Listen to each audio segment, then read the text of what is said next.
So yun, praise the Lord, at andito kami ngayon sa Cavite at ito po ang Brookside Hill Leisure Farm na pagmamay-ari po ng tito ni Pastora Lisel.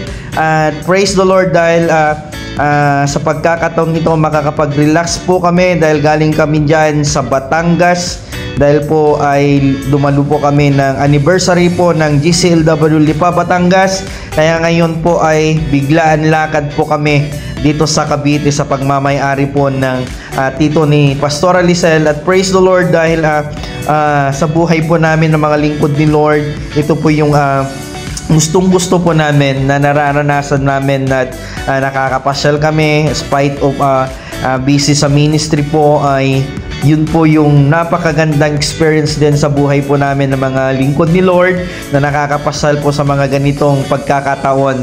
Sa farm po na to, meron silang private na resort po mga kapatid, at pwede din kayong bumili ng mga organic na kanilang mga tanim po. Like example po ng mga dragon fruit, meron din sila dito durian, meron din po sila dito na mangustin, meron din dito sila ng gaya ng ganyan po, kape na organic po yan, hindi sila naglalagay po ng mga fertilizer po na nabibili. Bagkus lahat po ng mga ginagamit nila dito ay organic, kaya po matatamis at masasarap ang kanilang mga binibintang mga prutas po dito. So ito po yung kanilang farm na nakasukat po ito na almost 4 hectares na marami po silang tanim na mga fruit bearing trees. Yan na po ang aking mahal na asawa. Yan, nahuli na po kami dahil pupunta kami sa ilog po at sa baba. Dahil po napakaluwang yung farm na to, sigurado po ko pag pupunta po kayo dito ay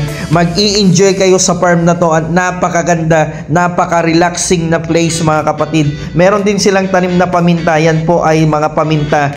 At ito po yung kanilang daanan.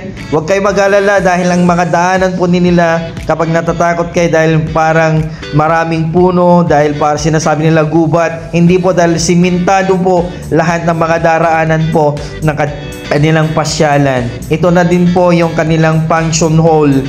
Dito po sila nag-gather, kumakain po mga kapatid. Marami silang mga antique na mga gawang mga upuan. Dito na din po tayo mga kapatid sa ilog. Ayan, medyo hindi malinaw po yung tubig dahil po kakatapos lang po ng bagyo. Pero pag sabi po ng may-ari, kapag hindi po talaga tag-ulan, sobrang linaw po dyan. Maganda pong maligo dahil ang labig po ng tubig ng kanilang sapa dyan. At ito na po, nasa baba na po kami, kasama po yung mga team nila Pastor Rosel. Yan, namamasyal na po kami.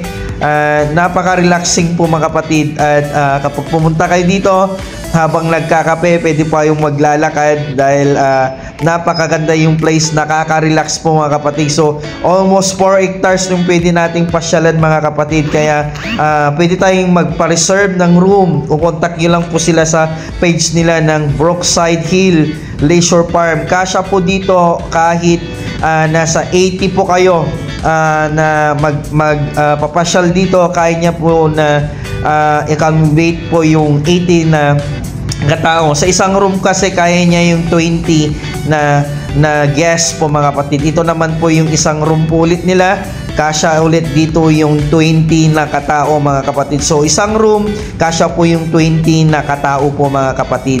At meron din silang queen size na room at sa buong pamilya na pang 10. Meron din po sila mga kapatid ng pang 10 na size. Ito po si GP, kasama niya kanyang pinsan na talagang siya lang po nagmamanage dito. Ito yung maganda po mga kapatid na room. Tingnan niyo po yung kanilang gawang kama. Yan. Ito po ay kasya dito ng pang 7 na katao po mga kapatid. So kung gusto niyo pong mamasyal, i-PM nyo lang po yung may-ari at may discount kayo pag sinabi nyo po yung Pastora Lisel. At praise the Lord dahil nakapasyal po kami ngayon dito sa farm.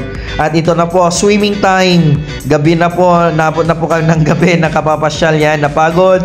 Pero praise the Lord, nakapag-swimming din po kami mga kapatid.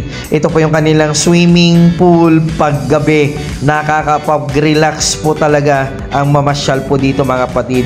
So yan, nagsiswimming na po kami and bago magtapos po ang aking vlog. So thank you Lord dahil sa mga experience na to, patunay lamang po na hindi tayo pababayaan ng Diyos, hindi tayo iiwan ng Diyos. Ipaparanas niya yung mga bagay na hindi natin nararanasan pa. So hanggang dito na lang ang ating vlog. Don't forget to share, subscribe, and follow our video mga kapatid. God bless us all. So to God be the glory.